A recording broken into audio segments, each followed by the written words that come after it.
Bonjour. Les vies de saints, telles qu'elles se sont produites dans l'Antiquité chrétienne, c'est-à-dire, on peut dire globalement jusqu'au 8e siècle, ne sont pas toujours authentiques. Il faut bien le reconnaître, parfois ayant été écrites très tard, surtout celles qui se passaient, disons, avant la fin des persécutions par l'Empire romain, ont été réécrites, pensées, avec un écrivain qui y mettait son cœur, la conception qu'il avait de la religion. Et donc quelquefois même la main pieuse qui a raconté ces histoires, tout en se fondant sur quelque chose qui avait vraiment eu lieu, y mettait toute sa piété personnelle. Tel est le cas manifestement de la vie que je vais raconter aujourd'hui, la vie de sainte Eudoxie. Eudoxie étant un nom d'origine grecque, et pourtant la légende dit qu'elle n'était pas grecque, qu'elle était d'origine samaritaine, ça veut dire une sorte de religion assez proche du judaïsme. Jésus d'ailleurs, c'est une samaritaine qu'il parle de la nécessité de boire de l'eau vive qu'il donnera.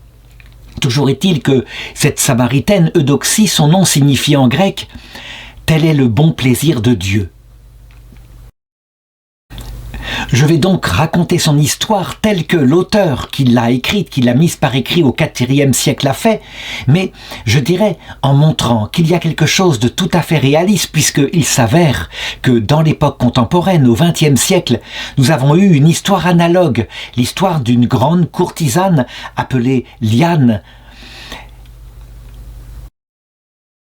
de Pougy, c'était son nom de scène, son vrai nom c'était Anne-Marie Chassaigne, et qui réussit à faire une fortune considérable par le charme qu'elle savait exercer sur les hommes, connaissant parfaitement la psychologie de certains hommes qui, à la fois, étaient charmés par quelque chose de virginal qui émanait d'elle, de son comportement, et en même temps quelque chose de profondément sexuel, attirant. Voici une photo d'elle dans un de ces costumes qu'elle se faisait faire à l'époque et où on voit à la fois cette pureté et en même temps cette impureté. Bref, de quoi rendre fou l'imagination d'un homme qui ne connaissait pas vraiment la nature de ses courtisanes. Eh bien, de la même façon que sainte Eudoxie, Liane de Folie ne resta pas toute sa vie courtisane, loin de là. Certes, elle resta toute sa vie intelligente pour gérer son destin. Elle alla même jusqu'à se marier avec un prince qui n'avait pas beaucoup d'argent, mais qui lui donnait un titre. Avant, lorsqu'il mourut, eh bien, travailler par le désir de Dieu, travailler par la grâce de Dieu dans son cœur, avant de se consacrer à lui en devenant tertiaire dominicaine. C'est quelque chose tout à fait extraordinaire. Voici une photo d'elle, telle qu'elle posa et qui voulait révéler les désirs de son âme vers la fin de sa vie. À partir de cette histoire, je peux donc reconstituer l'histoire d'Eudoxie et même, pénétrer à l'intérieur de sa psychologie pour voir de quelle façon, lorsqu'elle faisait ce métier, elle savait retourner le cœur et le corps des hommes qu'elle séduisait. D'abord, où vécut-elle ? Elle vécut non pas en Palestine, en Samarie, mais en Égypte. L'Égypte, à cette époque-là, dans les années 60 après Jésus-Christ, on peut le dire, l'Égypte était depuis longtemps une partie d'un autre empire, n'était plus quelque chose d'autonome. L'Empire romain l'avait complètement conquis. Et avant lui, l'Empire grec. Ce qui fait qu'en Égypte, en tout cas dans le nord de l'Égypte, à Héliopolis en particulier, nom tout à fait grec qui signifie la cité du soleil, on parlait plus grec que copte. De même, dans cette partie de l'Égypte, l'ancienne religion avait été oubliée, tandis que plus au sud, c'est vrai, le culte des dieux était toujours intact chez le peuple et l'idée d'imiter Osiris et Isis restait tout à fait dans la piété populaire. En ce qui concerne Eudoxie, bien sûr, et son nom est grec, je l'ai dit, il veut dire « tout le plaisir de Dieu », elle avait trouvé comment gagner sa vie. Elle était magnifique de corps, et puis elle avait appris, sans doute à l'école de prostituées, comment on pouvait subjuguer la psychologie masculine, qui est assez simple finalement, comme je l'ai dit au début de cette vidéo.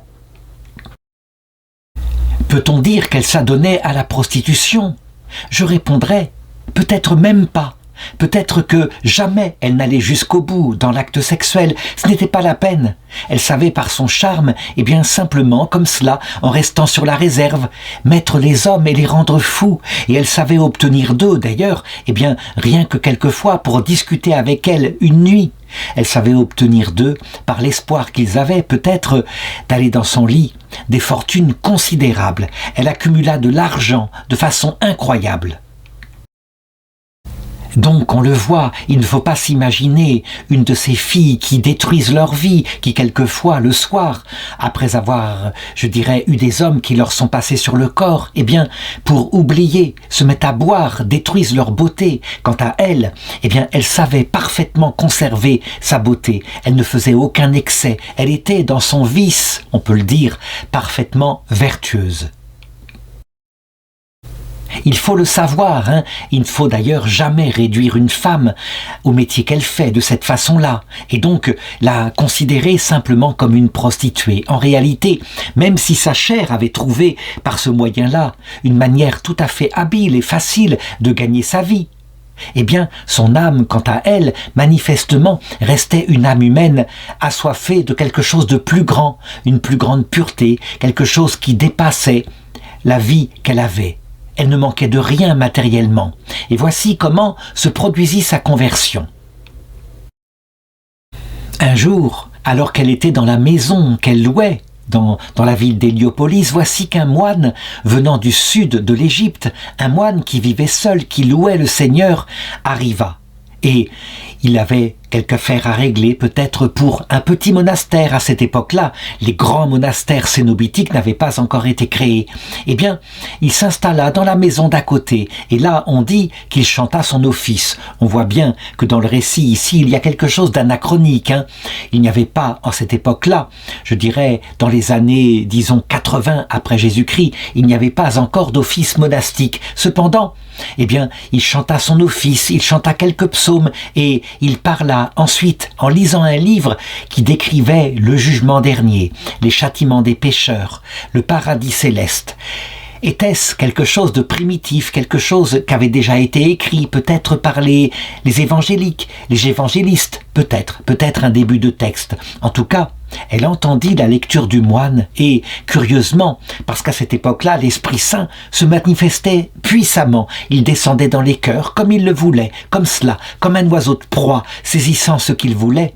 Eh bien, elle fut bouleversée, complètement bouleversée par l'Esprit Saint qui descendit dans son cœur. Son cœur était en feu. Elle avait entendu cette lecture. La présence de Dieu l'avait touchée. Si je mets en parallèle le cas de la conversion de Liane de Pougy, on peut le dire, hein, ceci prit beaucoup plus de temps. Le Seigneur la laissa vivre ainsi dans son péché. Mais le malheur bientôt la frappa. D'abord, la mort de son fils unique. Pendant la guerre 14, au tout début, il était aviateur et il fut abattu. Et puis, ensuite, la mort de ce mari qu'elle avait tout de même aimé, qui lui avait donné son titre de comtesse, hein, et qui, un jour, partit pour l'autre monde. Elle se retrouva seule et là, elle se mit à réfléchir, tandis que sa beauté était passée. Et ce fut une religieuse qui, l'apprenant, discutant, telle qu'elle était, patiemment, la tourna vers ce qui était essentiel. Et donc là, quand elle fut âgée, Liane de Pougy devint tertiaire dominicaine. En ce qui concerne Eudoxie, on le voit, c'est une conversion brutale, radicale, d'un seul coup, par la puissance de l'Esprit Saint, chose qui peut vraiment arriver. Le lendemain, étant en larmes, elle cherchait Dieu, elle se précipita vers la maison d'à côté où habitait Germain, et tombant à ses pieds, elle l'implora en larmes de lui instruire quelle était la voie du salut, comment sortir de son péché. Et lui, simplement, paisiblement, calmement, dans la joie de la bonne nouvelle qu'il annonçait, sachant que le péché, aussi grand que ce qu'elle avait commis, n'était rien en comparaison du feu qu'était la miséricorde de Dieu, il lui raconta l'Évangile. Il devint même son père spirituel, et puis, étant prudent, ayant déjà une expérience, sachant à quel point, quand on a pris de mauvaises habitudes, des habitudes de luxe, eh bien, il ne lui demanda pas de tout quitter. Non, il la renvoya chez elle, en lui demandant simplement, eh bien, de se tourner maintenant vers Dieu, de changer de mode de vie. On le voit ici, c'est sans doute la sagesse du IVe siècle qui est déjà présente, lorsque des moines comme saint Antoine du Désert déjà ont expérimenté que pour rester fidèle à sa vocation, il ne faut pas tout quitter d'un seul coup, brutalement, se retirer de toute sensibilité. C'est le meilleur moyen au bout d'un certain temps de s'écrouler, parce que là, la nature se venge. Donc, il voulut progressivement la tourner vers sa conversion et il lui indiqua comment prier, comment faire pénitence, comment quitter ses péchés. Manifestement, cependant, la grâce céleste, invisiblement, uniquement par la présence du Saint-Esprit, avait touché son cœur. Elle était là, elle priait et elle pleurait avec maintes larmes sur sa vie passée. Tout cela indique évidemment une puissance de l'Esprit Saint. Il fallait bien cela, sinon jamais elle n'aurait suivi le Christ. Eh bien, ceci fut suivi d'une autre grâce, et cette fois une grâce tout à fait sensible que je voudrais raconter ici, et qui est tout à fait crédible, qui arrive aussi. Mais l'essentiel, il faut bien le reconnaître, et c'est le cas pour Liane de Pougy, c'est la présence de l'Esprit Saint, c'est lui qui convertit d'abord. Cependant, une nuit, alors qu'elle était en train de prier, eh bien, manifestement, elle fut emportée par l'ange, son ange gardien, on dit même l'archange Saint-Michel, et il lui présenta le ciel, il lui montra. Elle quitta les frontières de ce monde pour un petit voyage très bref, mais là, elle vit l'assemblée des élus qui étaient là, qui l'accueillaient dans l'autre monde. Ça ressemble tout à fait à une expérience proche de la mort, mais on peut le dire, en tout cas, cela acheva totalement de la convaincre qu'il fallait tout consacrer au ciel. Elle vit aussi le diable, sous forme d'un être gigantesque, noir et répugnant, qui accusait Dieu d'injustice pour avoir accepté si rapidement le repentir de cette femme débauchée. Il l'accusait violemment. Et Dieu répondit au diable avec une voix très douce, qu'il faisait entendre du haut du ciel. Tel est le bon plaisir de Dieu. Et ça, bon plaisir de Dieu, c'est le nom d'Eudoxia. Justement, peut-être est-ce son nom après sa conversion, peut-être avait-elle un tout autre nom lorsqu'elle était prostituée. Et Dieu ajoutait « recevoir avec compassion tous les hommes qui se repentent ». Ensuite, l'ange la raccompagna sur la terre, elle se retrouva dans son lit, elle avait vu le ciel, et là, on peut le dire, cette fois, elle n'avait plus qu'une idée, tout quitter, tout vendre, se débarrasser de tout, pour n'acheter que le trésor qu'était le royaume des cieux. Et donc pleine de joie, de confiance en la miséricorde de Dieu, qui manifestement lui avait montré, comme son péché n'était rien en comparaison de sa miséricorde, eh bien elle demanda le baptême, et ce fut l'évêque de la cité qui s'appelait Théodote, qui, après scrupuleusement l'avoir instruite profondément de la foi, lui donna ce baptême d'eau. Ensuite, eh bien, voulant aller jusqu'au bout, elle remit avec empressement toute la fortune qu'elle avait acquise dans son mauvais métier, elle le remit à un prêtre qui, lui, distribua toutes les aumônes à des pauvres dont son église s'occupait. Puis, sur le conseil du prêtre Germain, qui avait été, je dirais, le moteur de sa conversion, eh bien, elle suivit son conseil, se retira dans le désert, un peu plus au sud de l'Égypte, là où il y avait déjà, apparemment, manifestement, des communautés de femmes. Et elle entra ainsi dans une sorte de noviciat, se donnant aux deux pieds qui font qu'on marche vers le Seigneur, la prière et la pénitence. Et elle fut fidèle, et si on regarde le récit de saint Antoine du Désert, sans doute fut-elle attaquée. Autant elle avait été dans le plaisir, la facilité, autant sa vie d'ascèse, eh bien, fut pour elle objet de tentation. Le démon essaya de la faire trébucher de toutes les façons possibles, mais le souvenir de la vie éternelle, dont elle avait aperçu le seuil, tout cela la remettait dans sa ferveur. On dit qu'elle a pris par cœur le psautier tout entier. C'était sa façon de faire à une époque où il n'y avait pas de livre de théologie. Et puis, peu à peu, les choses se pacifièrent en elle, et peu à peu naquit en elle le pouvoir de faire des miracles. Ça, nous savons, nous avons, tous les théologiens mystiques qui montrent que Dieu ne peut pas donner le pouvoir de faire des miracles au début. Le risque est trop grand d'orgueil, mais quelquefois, après de nombreuses chutes, lorsqu'on est sans illusion sur soi, et ceci, pour elle, se fit sans doute assez vite, elle qui avait eu une vie de courtisane, eh bien, le don des miracles, on peut le recevoir sans risque puisqu'on sait très bien que ça ne peut pas venir de nous. On en est vraiment indigne.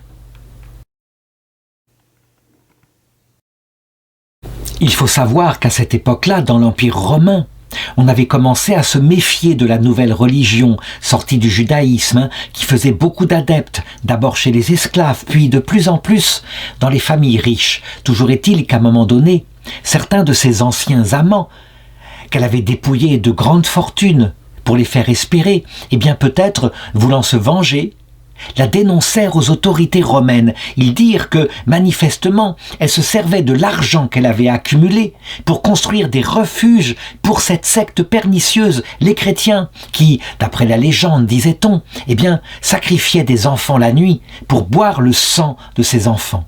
C'est une façon complotiste, évidemment, de présenter l'Eucharistie. Mais, dans l'Empire romain, on le sait, à cette époque-là, la légende ainsi se répandait. À partir de là, évidemment, dans l'histoire de Sainte Eudoxie, on en arrive à des choses qui, il faut le reconnaître, sont peu crédibles. Que si on les compare à l'histoire de Liane dont j'ai parlé tout à l'heure, on voit bien, il y a vraiment les choses qui sont racontées, mais de manière spirituelle. Liane de Bougie, quant à elle, une fois convertie, effectivement, apporta le ministère de sa charité auprès des pauvres et toucha vraiment leur cœur. Ce qui est dit, par contre, c'est que Sainte Eudoxie, à un moment donné, eh bien, on envoya des gardes après la dénonciation pour l'arrêter, là, dans son monastère où elle s'était réfugiée. Et les gardes ne la trouvèrent pas. Alors le gouverneur envoya son propre fils en mission. Il fallait la ramener, cette phase de mauvaise vie, il fallait la juger. Mais le fils, eh bien, confronté à sa présence, d'un seul coup, dit la légende, mourut. Sa mort ressembla un peu à ce qui s'était passé pour saint Paul. Son cheval rua, il en tomba. Et là, il était par terre sur le sol, il était mort. Évidemment, la nouvelle arriva au père qu'avait voulu arrêter Eudoxie. Et, encore une fois, sur le conseil d'un des anciens amants d'Eudoxie, eh bien, il décida de lui écrire une lettre, de lui demander de prier pour son fils, pour qu'il revienne à la vie, que c'était son fils unique. Eudoxie répondit avec humilité par une lettre en disant qu'elle n'avait pas le pouvoir de ressusciter les morts, mais qu'elle prierait de tout son cœur. Et sur la lettre, elle traça 3 signes de croix, comme cela, confiant à Jésus-Christ la puissance de faire ce qu'il fallait. Quand la lettre arriva auprès du père qui avait récupéré le corps de son fils, eh bien, le miracle se produisit. Son fils retrouva la vie, rien qu'à la lecture de la lettre. Et là, les gens, tout autour de lui, trouvèrent que Dieu, le Dieu des chrétiens, était grand. Lui qui savait accomplir de telles merveilles que jamais on n'avait vu faire chez les dieux des païens. Et donc il y eut, en fait, encore plus de conversions, ce qui continua d'inquiéter l'Empire romain en entier. On voyait ainsi se répandre l'évangile de plus en plus. Et maintenant, parmi les classes nobles de l'Empire romain. Peut-on dire qu'historiquement, c'est par les miracles de cette sorte que la foi se répandit peu à peu dans l'Empire? Il faut savoir que Jésus étant mort vers l'an 33, eh bien, il faudra moins de 300 ans pour que d'abord un édit de tolérance produit par l'empereur Constantin, admettent que la religion chrétienne était respectée dans l'Empire. Et il faudra encore quelque chose comme 60 ans pour que l'empereur Théodose déclare que l'Empire romain maintenant n'avait plus qu'une seule religion, la religion chrétienne. Voilà comment le Fils de Dieu, évidemment, sans toucher une seule arme, conquit l'Empire de fer. La réalité, c'est que certes, il y eut les miracles, il y eut l'Esprit Saint, mais ce qui produisit le plus de conversions, ce fut la vue des martyrs. Les Romains étaient bouleversés en voyant la dignité de jeunes filles parfois adolescentes qui, emmenées dans les cirques pour être livrées aux bêtes, étaient capables de les affronter avec plus de courage qu'un légionnaire romain, qu'un centurion.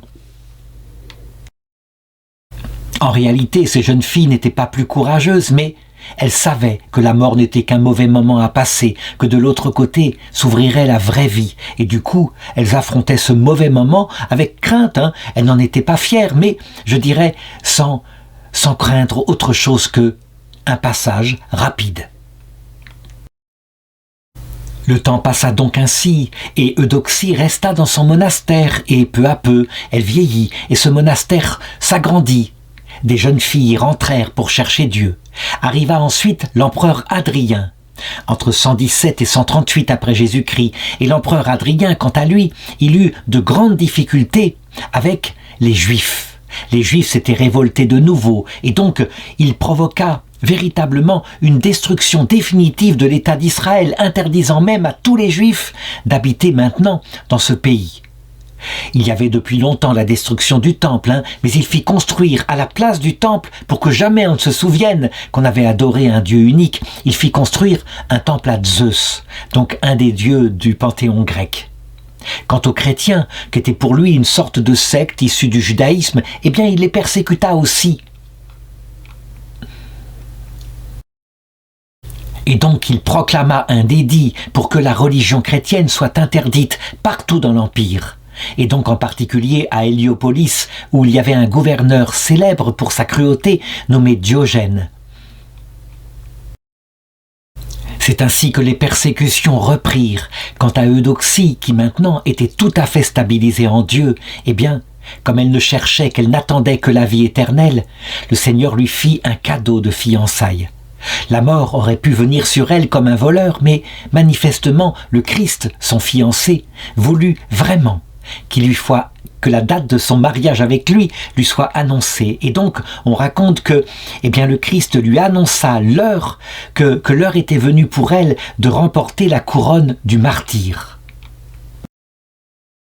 On peut s'étonner d'une telle annonce qui, pour le coup, n'est pas si rare. Les saints qui n'attendent que le ciel, on peut dire que la parole de Jésus qui dit que la mort vient comme un voleur, ne s'applique pas à eux. Ils sont prêts pour l'autre monde, et donc le Seigneur leur laisse quelques jours, quelques semaines même parfois, pour se préparer à la rencontre. Toujours est-il qu'elle se rendit à l'église avec sur elle une petite boîte où était enfermée une parcelle de l'Eucharistie, donc du vrai corps du Christ qui l'accompagnait, qui devait lui servir pour passer dans l'autre monde.